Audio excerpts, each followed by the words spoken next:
guys, I hope you're all doing well and you're studying. So for today's class we are going to discuss about socialist and communist economy. So what is a socialist economy? What is the importance of having a socialist economy? What is a communist economy and what is their significance? So we are going to discuss all of this in this particular lecture, and this is going to be discussed in reference to India. So what is socialist economy? It calls for total control by the government and private का कुछ इसमें हिस्सेदारी ना हो. मतलब for example hospitality sector, public health, FMCG sector, railways, everything, defense, every sector in the economy is controlled by the government and not the private sector. Private sector का इसमें importance ही नहीं होता है socialist economy में.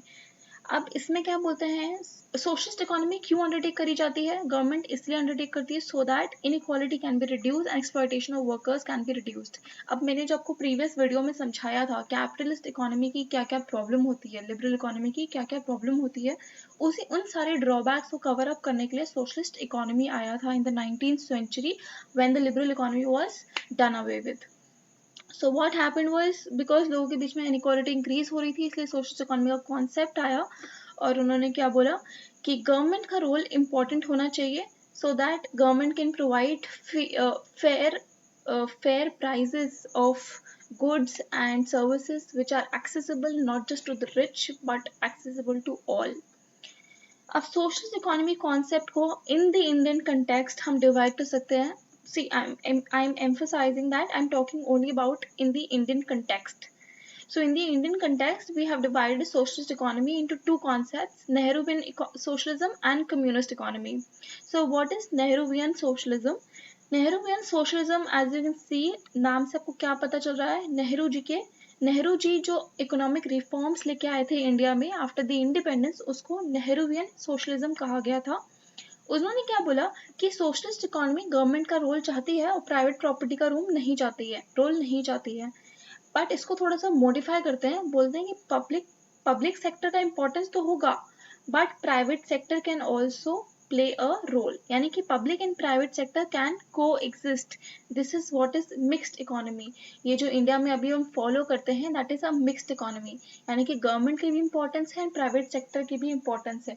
But although slowly we are moving on towards more liberal economy, much more liberalize. मतलब liberal तो हैं हम ऑलरेडी, बट जैसे आप सुन रहे हैं FDI आ रहा है इंडिया में, जो सीतारामन जी की अनाउंसमेंट आप जितनी भी सुन रहे हैं, अगर आप ध्यान से देख रहे होंगे, तो we are more becoming more moving towards capitalist. So Nehruvian economy में क्या बोला गया था कि हम पब्लिक और प्राइवेट सेक्टर दोनों की इंपॉर्टेंस रखेंगे. पब्लिक की थोड़ी ज़्यादा रखेंगे, प्राइवेट की थोड़ी कम रखेंगे, बट प्राइवेट को एकदम ही माइनस नहीं कर देंगे. मतलब they will also have a play in the economy. So example Nehruvian, of course Nehru ji लेके आए थे ये कॉन्सेप्ट. नेहरू जी का कॉन्सेप्ट किस में था अप्लाई किया गया? ऑफकोर्स इंडिया के ऊपर अप्लाई किया गया. अब कम्युनिस्ट इकोनॉमी क्या होती है? Communist economy is where entire economy is under the control of the government and no private players. यानी कि जो सोशलिस्ट इकोनॉमी का एकदम एक्सट्रीम वर्जन होता है that is known as a communist economy, यानी कि only the government is going to play a major role, not the private sector at all. बिल्कुल भी प्राइवेट सेक्टर को अलाउ नहीं किया जाएगा. तो जब ये 19th century में आया था after the liberal economy failed somehow, तब ये सोवियत इकोनॉमी, सोवियत आप जानते होंगे USSR में रशिया ने अडॉप्ट किया था, एंड चाइना भी जब इनिशियली वो आया था उसने ये कम्युनिस्ट इकोनॉमी का फिलॉसफी अपनाया था. सो ये ऑब्वियसली अब ये अगर आप लेटेस्ट देखें तो कम्युनिस्ट इकोनॉमी, चाइना की कम्युनिस्ट इकोनॉमी थोड़ी थोड़ी कम हो रही है and they moving more towards a mixed economy, but that is far away. They basically, their ideology is primarily based on a communist economy. That is where the government has a significant role and private players are not allowed at all. So this was during 1893 to 1976. After that, obviously, both the nations, Russia as well as China, started getting liberalized to a little extent. And China is still not that liberalized, but Russia has still adopted to it. So moving on, I hope यहाँ तक आपको समझ आया है Nehruvian economy क्या है. It is a subset of a socialist economy calls for state ownership of basic structure of the economy like infrastructure, education, metal and other industry. So जो कि important significant sectors हैं एक nation में, जैसे कि आप defense को लीजिए, infra को लीजिए, education को लीजिए, जो कि private sector इतना efficiently नहीं provide कर सकता, because private sector काम करता है profits के लिए, और उसको अगर इन सेक्टर में काम करना है तो उसे प्रॉफिट जनरेशन में बहुत टाइम लग जाएगा, और प्रॉफिट के लिए वो सबको एजुकेशन नहीं प्रोवाइड करेगा, इंफ्रास्ट्रक्चर सबको प्रोवाइड नहीं करेगा। तो इसलिए इन सारे सेक्टर्स में कुछ सेक्टर्स में नेहरू जी ने क्या बोला कि let us have a socialist economy, that is importance of public sector, and let us involve private sector in only those sectors which are not that crucial from the perspective of the government, यानी कि government को वो provide करना इतना ज़रूरी नहीं है, private sector आए तो प्राइवेट सेक्टर और एफिशिएंटली, गवर्नमेंट से भी ज़्यादा एफिशिएंटली प्रोवाइड कर सकता है। So it is a subset of socialist economy and it is basically all about mixed economy, which is India. Moving on, so why India adopted Nehruvian economy? Soviet Russia जिन्होंने 19th century में ये adopt किया था, उन्होंने ये show किया कि that it led to expeditious यानी कि fast growth in achieving equality.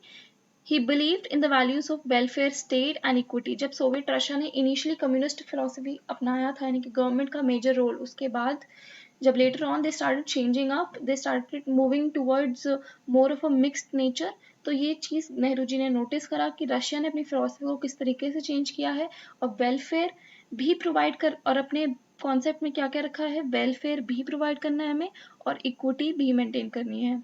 And given the historical circumstances, अब इंडिया ने जिस तरीके से अपनी इंडिपेंडेंस पाई थी, we all wanted India to be self reliant for the economic growth, और सेल्फ रिलायंट के लिए हमें क्या चाहिए था, हमें चाहिए था कि पब्लिक सेक्टर भी इंपॉर्टेंस में आए और प्राइवेट सेक्टर यानी कि एंटरप्रेन्योरशिप, इनोवेशन, इसको भी बढ़ावा दिया जाए। Also India lagged in any significant private player. उस टाइम पे अगर हम लिबरल कंप्लीटली लिबरल हो जाते हैं तो वो शायद पॉसिबल नहीं होता, बिकॉज उस टाइम पे प्राइवेट प्लेयर्स थे और थे कुछ कुछ, बट इतने सिग्निफिकेंट नहीं थे कि वो इकोनॉमी को चला पाए। इसलिए उन्होंने क्या बोला कि पब्लिक सेक्टर और प्राइवेट सेक्टर दोनों मिलके काम करेंगे। So moving on, Gandhian economics क्या है? गांधीयन इकोनॉमिक्स भी इसी के अंडर डिस्कस किया गया है, अंडर यूपीएससी सिलेबस। उन्होंने उसमें क्या बोला गया है कि ऑफ कोर्स गांधीयन इकोनॉमिक्स कब तक की आइडिया था, 1869 टू 1948। इसके बाद तो इंडिया को इंडिपेंडेंस मिल गया था। उन्होंने क्या बोला था, had a unique socialist content called for full decentralised growth of the economy, यानी कि फुल डिसेंट्रलाइजेशन होना चाहिए एंड सबका पार्टिसिपेशन होना चाहिए of the adult labour with certain moral principles. अब मॉरल प्रिंसिपल्स क्या बोल रहे हैं, यानी कि सबको पार्टिसिपेट करे इकोनॉमी के डेवलपमेंट में।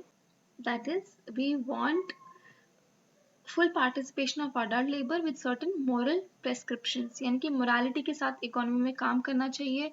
ये सबसे इम्पोर्टेंट है इस चीज़ में, गांधीयन इकोनॉमिक्स में, he question the principle of scarcity. अब आपने इकोनॉमिक्स की जो क्लास थी वो अटेंड करी होगी, उसमें हमने समझा होगा कि इकोनॉमिक्स पूरा बेस्ड किस पे है, स्कैर्सिटी के कॉन्सेप्ट पे। अब हमारे पास रिसोर्सेज कम है, उन रिसोर्सेज का ऑप्टिमम यूटिलाइजेशन करना है, that is what is economics. So Gandhi ji ने क्या बोला कि earth provides enough for every man's need, not for his greed, यानी कि उन्होंने बोला है कि जो अर्थ है वो इतने रिसोर्सेज हमें प्रोवाइड करती है जो कि हर इंसान की नीड फुलफिल हो पाए, but not for his greed. लालच, अगर किसी को एक्स्ट्रा कमाना है over and above the need, उसके लिए ऑफ कोर्स हमारे पास रिसोर्सेज नहीं है। तो स्कैर्सिटी क्यों आती है? स्कैर्सिटी इसलिए आती है because people have greed, they want to grow more than what is required for them. So this is what Gandhi wanted to emphasise in moral prescriptions. So this was Gandhian economics. उन्होंने उनका एक ideal concept था Sarvodaya, welfare of all, which means welfare of all. उन्होंने क्या बोला कि instead of rich dominance हमें क्या करना चाहिए, small scale locally oriented production करवानी चाहिए। What is small scale locally oriented production, यानी कि एमएसएमई सेक्टर को ज़्यादा इंपॉर्टेंस देना चाहिए rather than somebody occupying all of the wealth in the nation, using local resources.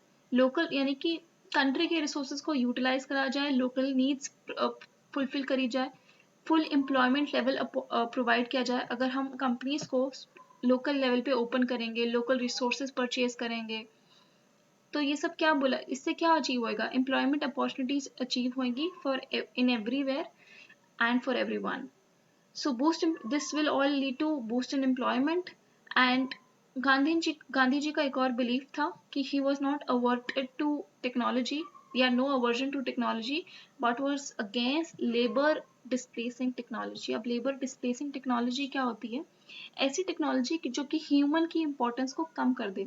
अब आप सुनते होंगे बहुत सारे डिबेट्स आए थे ग्लोबलाइजेशन के ऊपर, बहुत सारे फेमस डिबेट्स होते हैं कि टेक्नोलॉजी ने ह्यूमन एम्प्लॉयमेंट अपॉर्चुनिटीज को रिड्यूस कर दिया है, do you agree or do you not agree? So that is a very famous debate.